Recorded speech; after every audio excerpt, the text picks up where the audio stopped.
Gusto nyo bang ma-organize ang inyong mga reels sa gaya niyan? Dahil kadalasan naman sa atin ay nagmi-mix-mix yung ating mga content. Kung hindi food vlog, meron ding mga gala, meron ding mga tutorial, at meron ding mga sayaw-sayaw, at merong kanta-kanta.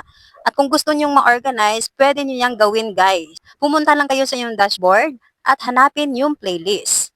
At ayan, may nagawa na akong mga playlist guys. At kung gusto nyong gumawa ng bagong title, ay i-click nyo lang yung plus sign sa gilid at i-click yung Reels playlist at pwede nyo din yang gawin sa video playlist. At gumawa kayo ng title nyo. Kunwari, food vlog yung gagawin nating title.